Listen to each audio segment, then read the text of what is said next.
Bonjour à tous et à toutes. Bon, c'est la deuxième prise de vue de la vidéo parce que je viens d'avoir la personne qui m'a envoyé le tarot du Graal de Montpellier. Je viens de l'avoir, j'ai enregistré la vidéo. Donc on en a parlé un petit peu, voilà. Donc j'étais en train de, je voulais dire pas mal de choses. Donc remercier d'abord les gens qui pour la centième vidéo, tous les encouragements, etc. Bon, c'est extrêmement gentil. Encore une fois, merci à la dame de Montpellier. Alors, je vais faire un tirage. Alors, sur la nomination de Madame Elisabeth Borne, qui était précédemment ministre des Transports et qui a été nommée hier soir, donc dans la nuit, je crois vers minuit à peu près, ministre des Transports et ministre de l'Écologie, ministre d'État, et elle devient numéro 2 du gouvernement. Donc elle va cumuler deux postes, donc ministre des Transports et ministre de l'Écologie, qui a priori pourrait bien s'avérer incompatible, où il y aurait des problèmes avec les dossiers qu'elle a à traiter. Je viens de lire ce matin, ou en fin de matinée, déjà il y a des articles qui sont parus concernant cette affaire. En tant que ministre des Transports, elle a géré un problème avec les transports par la SNCF de marchandises entre Perpignan et les Halles de Rungis par train, des trains frigorifiques. Donc c'était une société ou deux sociétés qui louaient le transport SNCF. Depuis le 15 juillet, le transport de la SNCF, je ne sais plus ce qui s'est passé, ne devait plus l'assumer. Donc les sociétés font du transport par camion, 20 camions par jour frigorifiques au lieu d'un train. Alors le gouvernement a l'air de dire que, d'après ce que j'ai vu ou lu, il va prendre des décisions pour régler le problème d'ici la fin de l'année. Mais le dossier, elle n'a pas traité le dossier en temps utile en tant que ministre des Transports, et maintenant ça va devenir complètement incohérent avec son poste de ministre de l'Écologie. Je ne sais pas comment elle va faire, je ne sais rien. Mais je pense qu'il va y avoir des gros problèmes. Alors je me suis inspiré des premiers tirages de Yannick avec deux cartes. J'ai simplement posé la question, demander aux cartes ce qu'il fallait attendre de cette dame Elisabeth Borne. Je regarde son nom, je l'ai noté pour pas l'écorcher. Voilà. Donc je vais vous montrer les cartes. Encore la bagarre avec. Voilà, il n'y a que deux cartes. Avec la carte. Voilà, ça tient. Alors. Normalement, cette carte-là, c'est la réponse à la question. La réponse à la question. Et là, cette carte au-dessus, là, c'est des éclaircissements à la question. Voilà. Donc, j'ai fait qu'avec deux cartes pour le faire le plus simplement possible au début. Alors, je referai après des tirages en croix, comme j'ai l'habitude avec les autres jeux que je fais. Et j'essaierai d'intégrer petit à petit les arcanes mineures. Voilà. Je vous montrerai aussi les cartes les unes à côté des autres. Ça fait un tableau. C'est très joli. Alors, première carte. Alors, je m'excuse, mais je vais mettre mes lunettes de près. Voilà. Voilà, je lui vois un peu plus clair. Alors, ça s'appelle le Shekinab. Alors, d'après ce que j'ai lu dans le livre qui accompagne le jeu, c'est la tradition juive.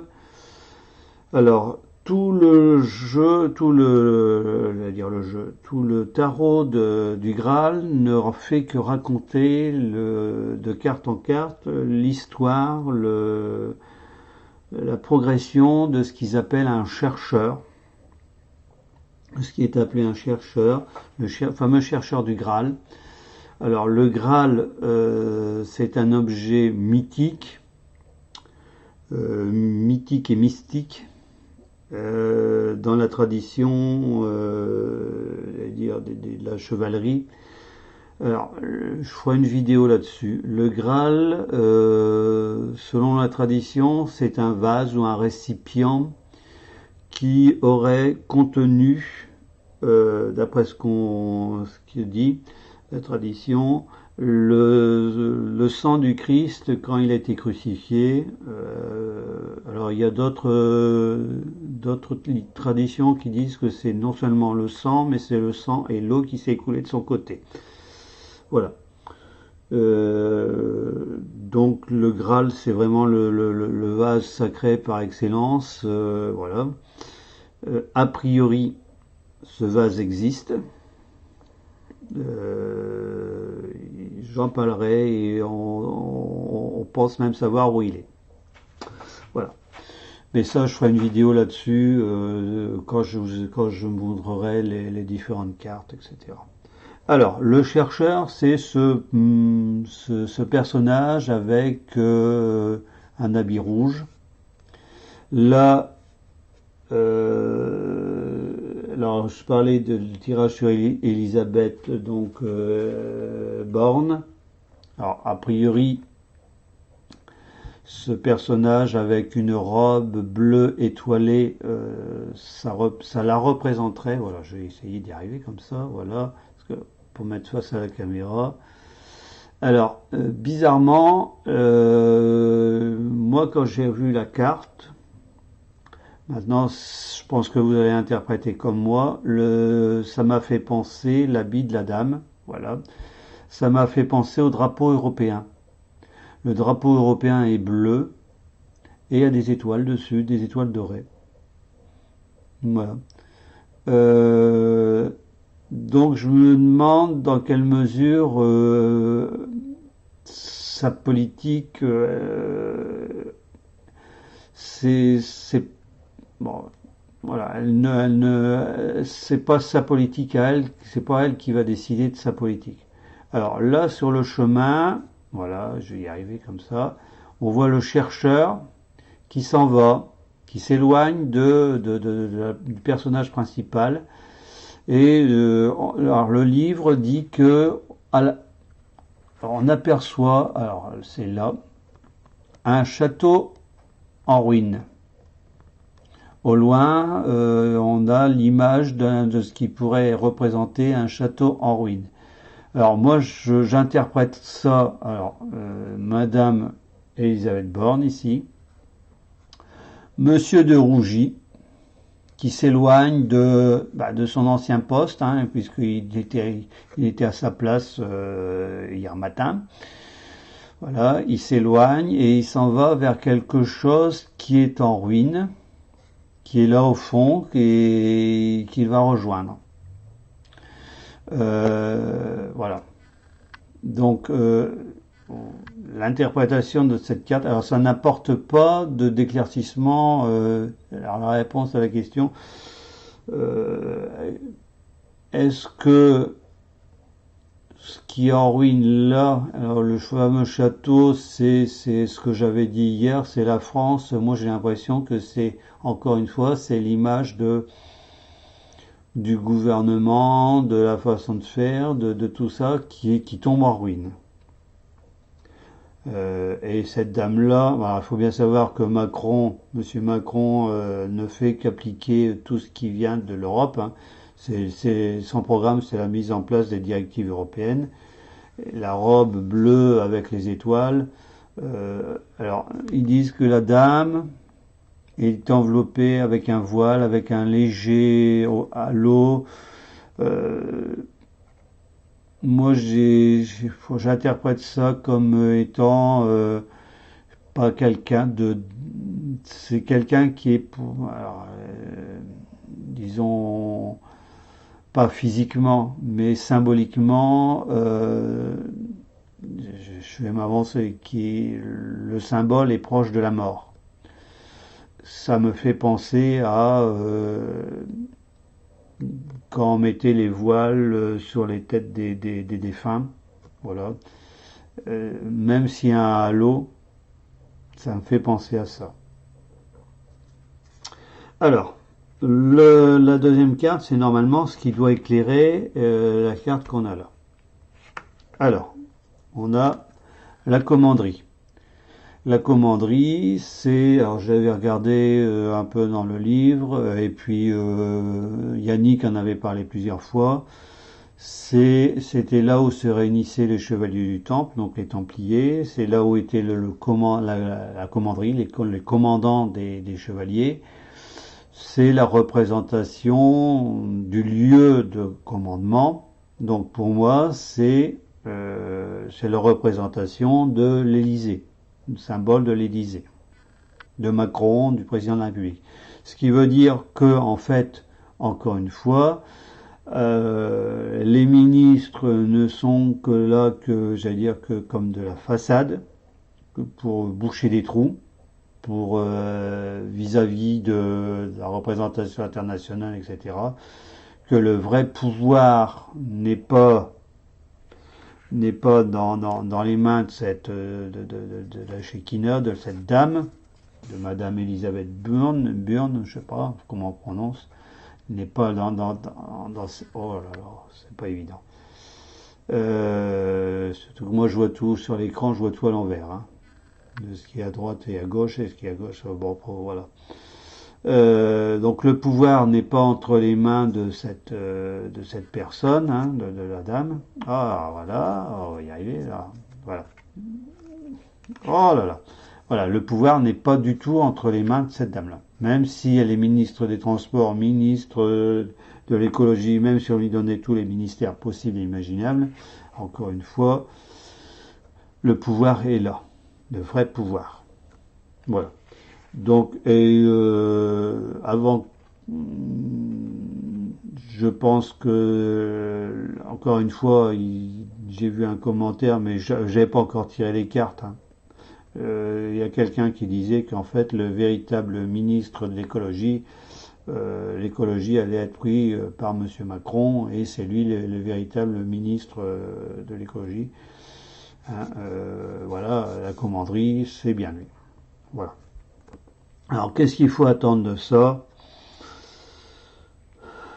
Vu la façon dont M. Macron gouverne, alors, je reviens à ma carte ici, le château ici, au loin, ce n'est autre que la commanderie. Ce qui confirme, alors en fait, tous mes tirages vont se confirmer, j'ai l'impression. Hein. Voilà, hop, voilà, comme ça, voilà. Donc le château en ruine que vous voyez en haut, sur le coin, ce n'est que la représentation, je dirais, dans un futur proche ou pas trop lointain, de ce qui va arriver à la commanderie, c'est-à-dire au gouvernement. Voilà.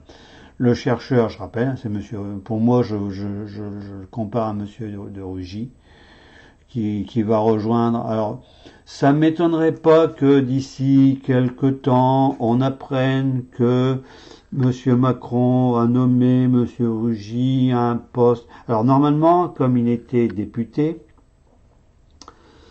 puisqu'il était président de l'Assemblée nationale avant, et les présidents de l'Assemblée nationale sont choisis parmi les députés. Auparavant, quand il fallait que qu'il y ait de nouveau un vote dans la circonscription, quand quand le député, même si le député retrouvait sa fonction, il ne retrouvait pas son poste. Maintenant, la législation le règlement au niveau de l'Assemblée nationale fait qu'il va retrouver théoriquement son poste. Je ne crois pas personnellement qu'il redeviendra député. J'ai plus l'impression qu'on lui donnera un poste plus ou moins honorifique euh, pour lui garder un certain revenu et voilà. Mais voilà.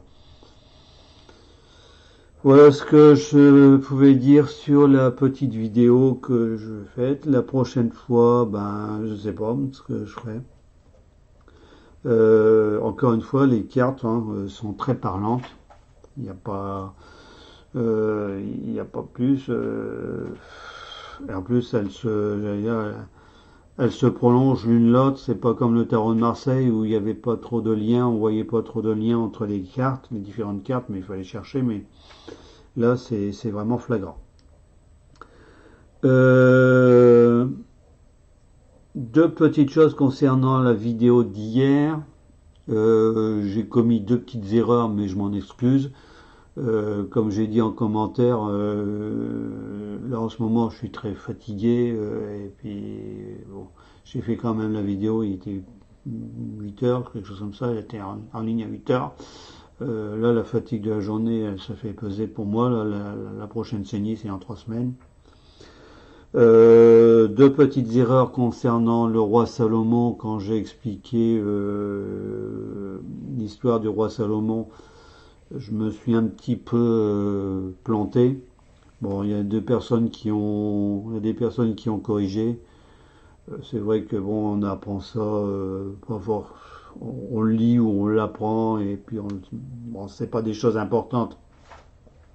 Ce que je voulais signifier, ce que la carte signifiait, c'était la sagesse de Salomon, la façon de gouverner qu'il avait. Il y a quelqu'un qui m'a posé la question, mais la sagesse de Salomon, c'était quoi? J'allais dire, c'est un peu la sagesse de Saint Louis, quoi, quand il était sous le fameux chêne qui rendait la justice. Je pense qu'il faut faire le lien entre les deux. C'est une sagesse pas d'ordre humain, mais d'ordre divine. Bon, il a voulu. Alors c'est une histoire de prostituée avec un enfant. Bon, vous lirez le commentaire. Et puis je me suis trompé aussi avec la date de la chute du temple de Jérusalem. J'avais quand même corrigé après avoir mis la vidéo en ligne, j'avais corrigé.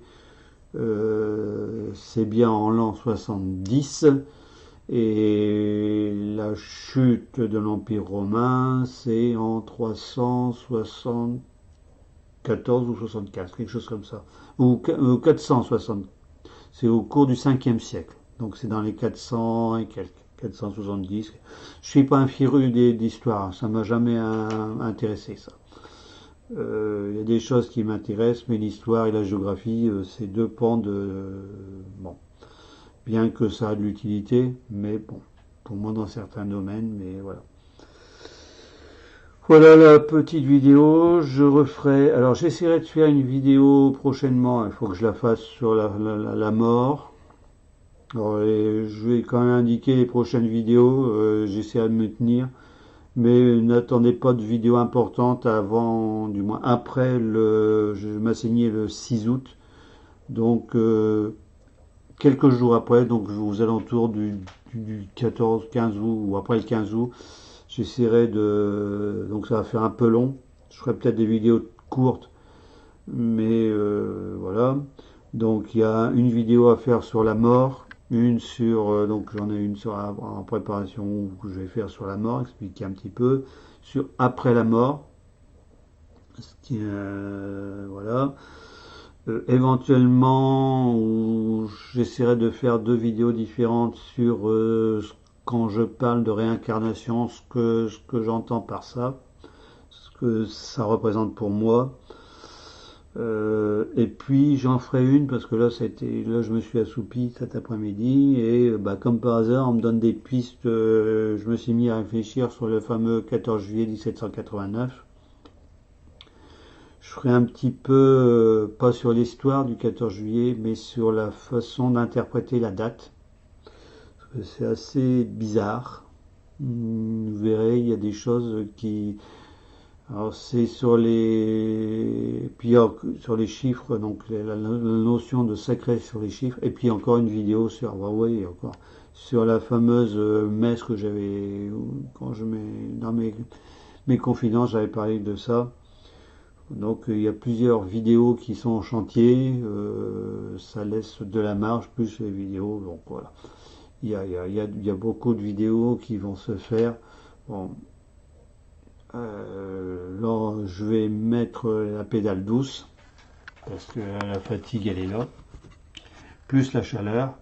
On nous annonce ici 20, 26 ou 20, ouais, 26 degrés, ressenti 31 pour cet après-midi.